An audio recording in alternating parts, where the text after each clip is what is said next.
மகாவீருக்கு இப்போ 40 வயசு ஆச்சு. ஆனா இன்னும் கூட அவனுக்கு கல்யாணம் நடக்கல. ஏன்னா மகாவீருக்கு ஒரு சரியான வேலை எதுவுமே இல்ல.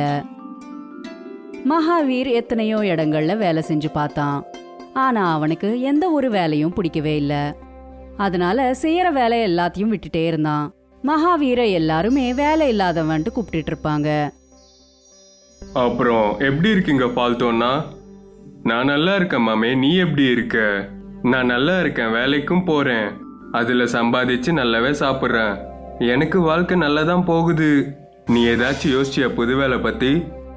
அட இல்ல மாமே, உனக்கு தான் தெரியும்ல நான் எத்தனையோ வேலை பார்த்து விட்டுட்டேன்னு. என்னன்னு தெரியல, எனக்கு வேலை பார்க்கணுன்னே பிடிக்கல. நான் சொந்தமா ஏதாச்சும் ஒரு பிஸ்னஸ் பண்ணலான்னு யோசிக்கிறேன். ஐயோ, பிஸ்னஸ் பண்ணணும்னா ரொம்பவே காசு தேவைப்படும் தெரியுமா? ஆனா உன்கிட்ட பார்த்தா ₹1 கூட இல்ல.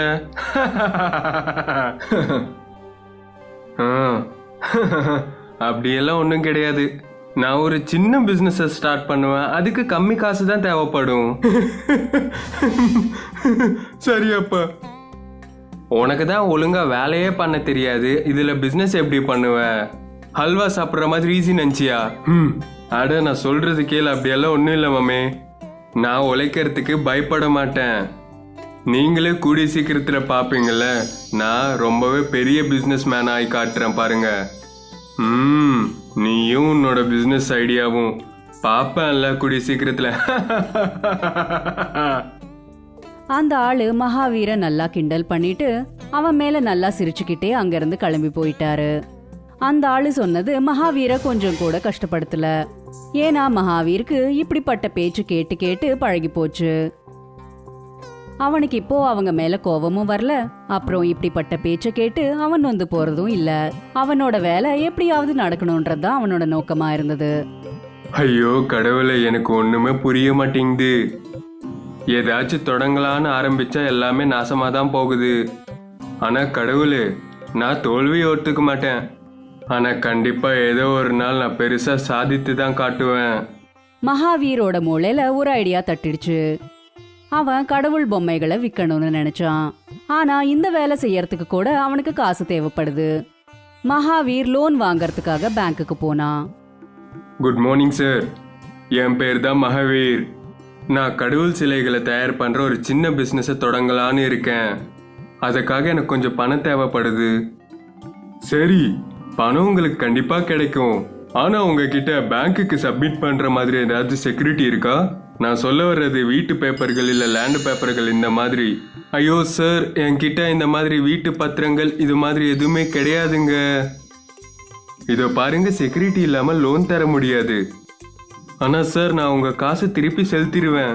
எப்பா தம்பி, இது பேங்க், உங்க வீட்டாண்ட கடை ஒன்றும் கிடையாது. இங்க ரூல்ஸ் அண்ட் ரெகுலேஷன்ஸ் இருக்கும். நீங்க வேணும்னா வேற இடத்துல ட்ரை பண்ணுங்க. சரிங்க சார், நன்றி, நான் போறேன். மகாவீர் மனசுடைஞ்சு போய் பேங்க்ல இருந்து வெளியில வந்துட்டான். அவன் பொம்மைகளை வாங்கறதுக்காக காசு எங்க இருந்து ஏற்பாடு செய்யணும்ட்டு அவனுக்கு எதுவுமே புரியல. அப்பதான் மகாவீருக்கு அவனோட ஊர்ல ஒரு சாவுக்கார் இருக்காருன்ற விஷயம் ஞாபகம் வந்தது. அவர் வட்டிக்கு காசை எல்லாருக்கும் கடனா கொடுப்பாரு. ஏன் நாம சாவுக்கார்கிட்டயே கடன் வாங்க கூடாதுன்னு மகாவீர் யோசிச்சுட்டு இருந்தான். இப்படி யோசிச்ச உடனே மகாவீர் சாவுக்கார் வீட்டுக்கு போனான். வணக்கம் சேட்டா.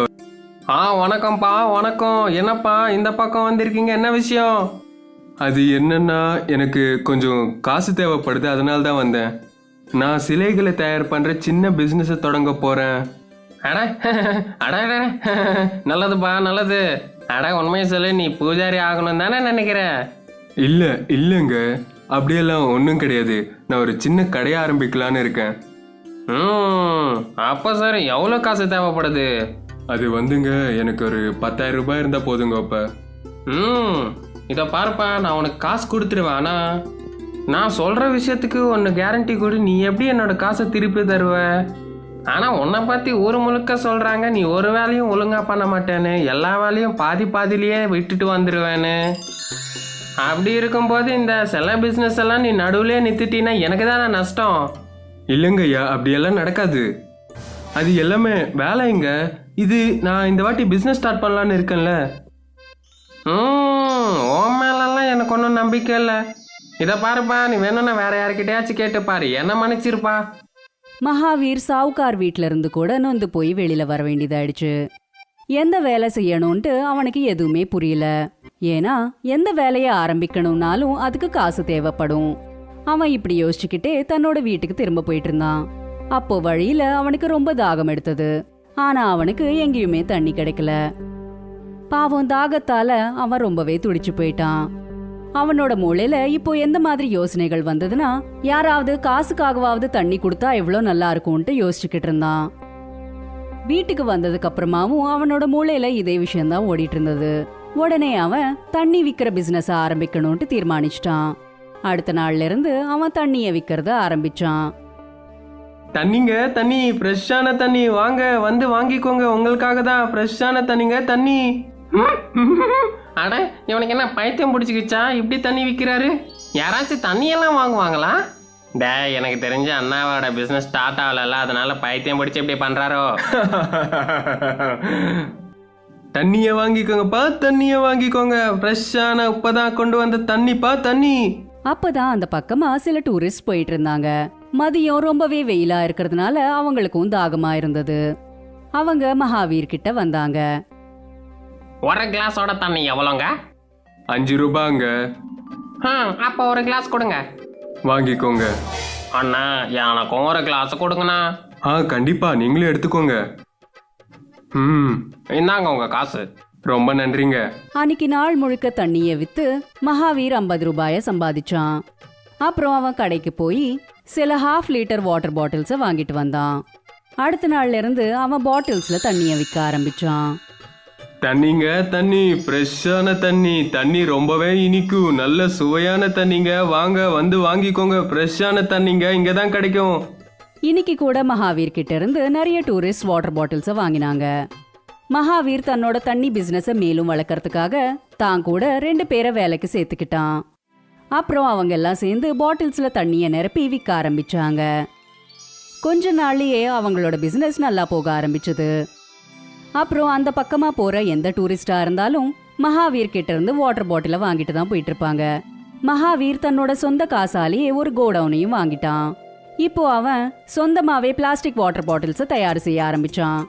அப்புறம் அதுக்குள்ள தண்ணியை நிரப்பி வித்துட்டு இருந்தான். அவன் விக்கிற தண்ணியோட பேரு பிஸ்லரின்னு வச்சான். தண்ணியை பேக் பண்ணிட்டு விற்கணுன்ற மகாவீரோட ஐடியா ரொம்பவே சக்சஸ்ஃபுல் ஆச்சு. இப்போ அவன் தன்னோட ஊர்ல பிஸ்லரி மகாவீர்ன்ட்டு ஃபேமஸ் ஆயிட்டான். நேத்து வர எந்த மகாவீர் கிட்ட எந்த வேலையும் இல்லையோ, இப்போ அதே மகாவீர் கிட்ட எத்தனையோ பேர் வேலை செஞ்சுட்டு இருக்காங்க. அப்புறம் யாரெல்லாம் மகாவீர வேலை இல்லாதவன்னு சொல்லிட்டு இருந்தாங்களோ, மகாவீர் அவங்களையும் வேலைக்கு சேர்த்துக்கிட்டான். அப்புறம் மெதுவா மெதுவா மகாவீரோட பேக்கேஜ் வாட்டர் அந்த ஊர் முழுக்க பிஸ்லரின்ற பேர்ல நல்லா ஃபேமஸ் ஆயிடுச்சு. அப்புறம் மகாவீர் பார்த்துட்டு இருக்கும் போதே ஒரு பெரிய பணக்காரன் ஆயிட்டான். பாடம்: நாம வாழ்க்கையில எப்பவுமே தோல்வியை ஏத்துக்க கூடாது. நாம கடைசி நொடி வரை போராடிக்கிட்டே இருக்கணும்.